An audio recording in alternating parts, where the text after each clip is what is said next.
Welcome to my latest purchase, a 2004 E320 S211, which is also known as a W211 chassis model.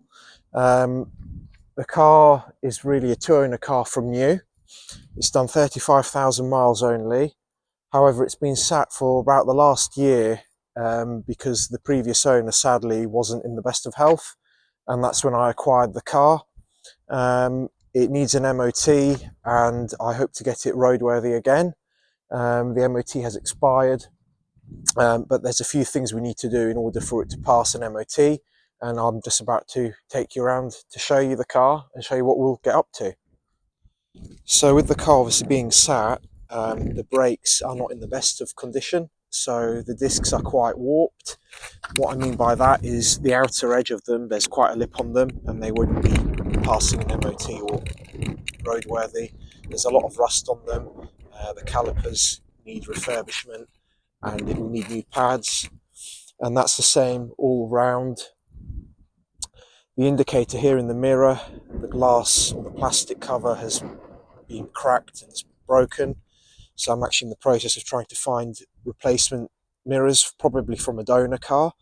We'll get onto that topic in a bit. The car is actually in good condition. There's yellowing of the headlamps, as you can see. They probably will be rejuvenated with a good polish, but the car is fairly straight.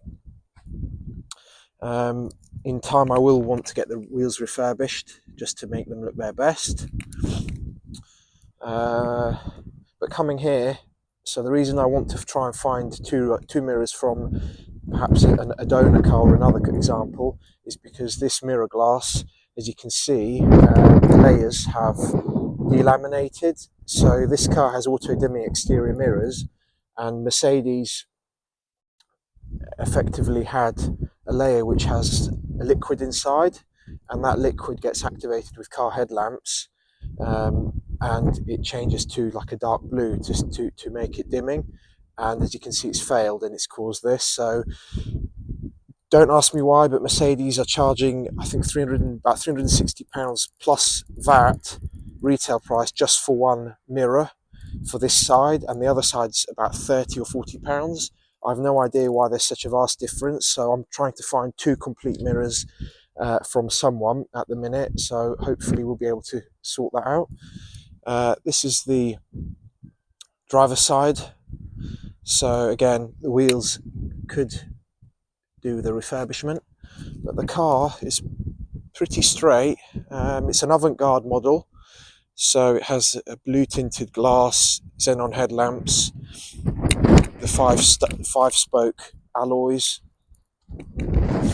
There is a dent here on the rear quarter, so the bumper will need painting and the quarter will need painting. Now I'm really particular and fussy about paint work. I have a feeling when the rear quarter gets painted, they're going to have to paint the whole side of this car for it to blend in. Now, if any of you know about good paint work, or if anyone is a viewer on this channel, please reach out to me.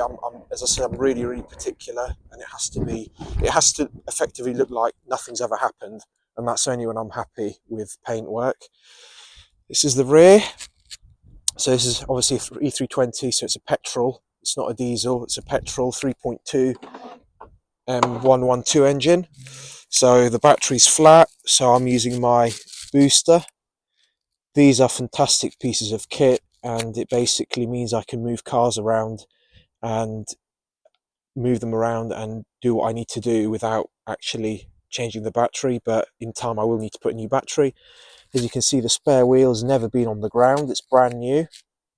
This car actually has the 7-seat option, so there are 2 seats here in the boot, which is quite rare, but I'll show you around and show you the car. So this is the inside. So it needs a really good clean inside here. Other than that, it's actually really tidy. There's not much to comment on the interior.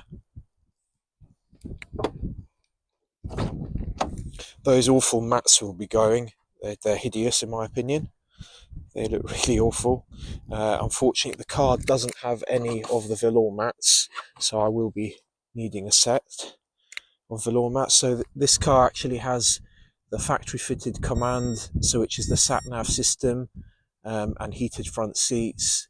It has part electric front seats. And that's about it. It doesn't have too much specification. It's nice to see though, all the glass on this car is still Mercedes etched, so it's never ever had any replacement glass, which is quite rare. You know, the car's 21 years old, so for it to still retain all the glass, factory glass, is quite rare. And it's a non-sunroof model, which I always like, because sunroofs always tend to cause issues and cause problem. So this is the driver's side. So as you can see, it's really, really very clean. And as I said, I haven't done anything to it yet. This is how I have got the car. We do have a red illumination in the instrument cluster. That's likely because the battery is extremely weak, so I'll be putting a new battery on there.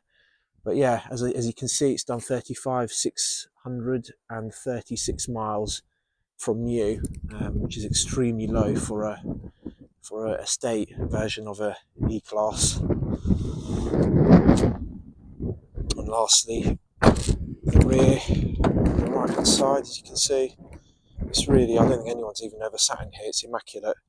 And then the headline is really nice as well. So yeah, as I said, this is the M112 designation of Mercedes engine. So it's the 3.2 V6 unit producing about 224 horsepower. So the car does need a full recommissioning. The car does run.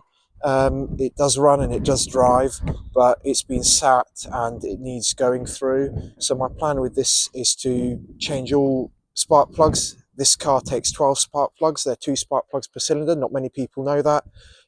So I'll be changing all 12 spark plugs. It needs a new poly V belt, so the main belt on the front of the engine. I will renew that.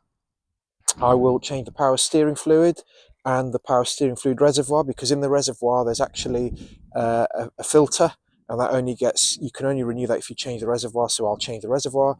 It will have engine oil and oil filter.